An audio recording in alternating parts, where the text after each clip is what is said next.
Alhamdulillah, Allahumma sholli wa sallim ala nabiyina Muhammad, amma ba'du. Tafsir surat Al-Baqarah ayat 54. Wa idh qala Musa liqaumihi, dan ketika Nabi Musa alaihi salam berkata kepada kaumnya, Ya qaumi, ya wahai kaumku, innakum dhalamtum anfusakum, sesungguhnya kamu telah menganiaya dirimu sendiri, karena kamu telah menjadikan anak lembu sebagai sesembahan selain Allah. Maka bertobatlah kepada Allah yang menjadikan kamu dan bunuhlah dirimu. Hal itu lebih baik bagimu pada sisi Tuhanmu, Allah Subhanahu wa Ta'ala, yang menjadikan kamu. Maka Allah akan menerima tobatmu. Sesungguhnya Allah Maha Penerima tobat lagi Maha Penyayang. Tafsir Ibnu Katsir. Ayat ini mengandung penjelasan mengenai penerimaan tobat Bani Israel oleh Allah Subhanahu wa Ta'ala. Padahal mereka sebelumnya menyembah anak lembu. Tatkala Nabi Musa alaihissalam pergi memenuhi perjanjian dengan Allah Subhanahu wa Ta'ala,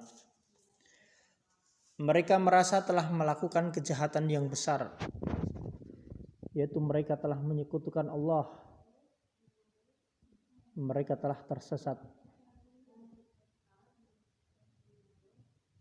Maka Nabi Musa berkata, wahai kaumku, sesungguhnya kalian telah mendolimi diri kalian sendiri, karena kalian telah menuhankan anak lembu.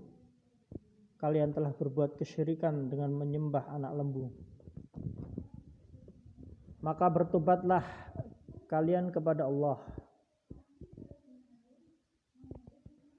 Kejahatan yang sangat besar yang dilakukan oleh Bani Israel tersebut, yakni mereka sudah didatangkan Nabi, tetapi mereka justru menyembah selain Allah.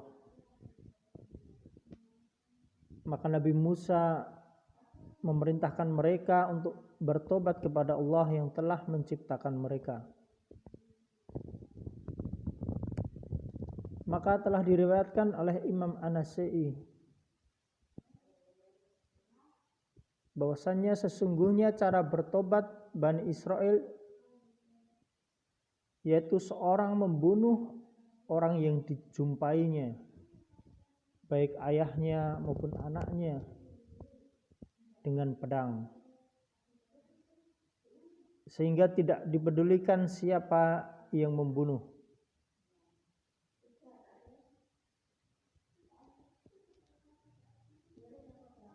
Itulah cara tobat mereka. Maka Allah Subhanahu wa Ta'ala mengampuni orang yang membunuh dan yang dibunuh.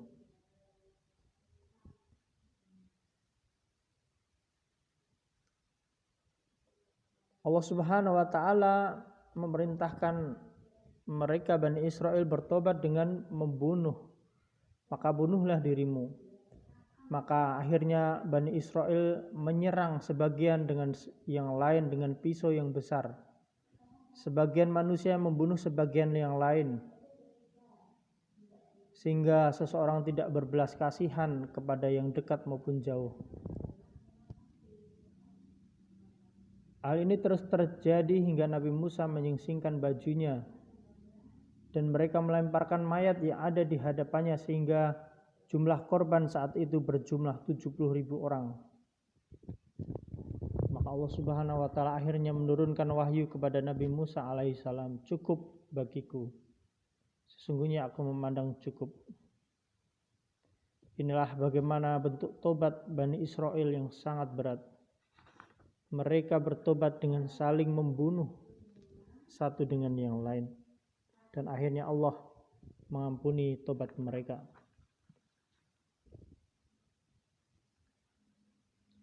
Maka Nabi Musa alaihissalam dan Bani Israel pun menjadi sedih karena kematian yang besar yang ada di antara mereka.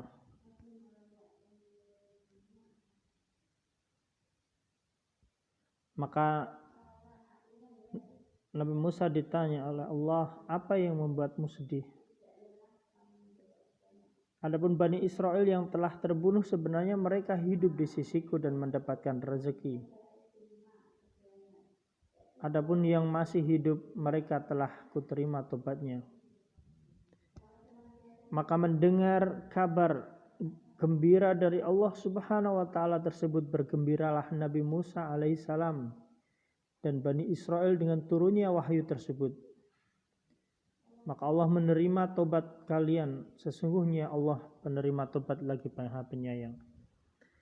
Sehingga Bani Israel yang terbunuh dalam peristiwa tobat yang dilakukan dengan saling membunuh tersebut, mereka masuk ke dalam surga Allah, dan orang-orang yang masih hidup saat itu mereka diampuni oleh Allah.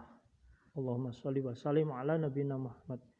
Subhanakallahumma wa bihamdika asyhadu an la ilaha illa anta astaghfiruka wa atubu ilaik. Assalamualaikum warahmatullahi wabarakatuh.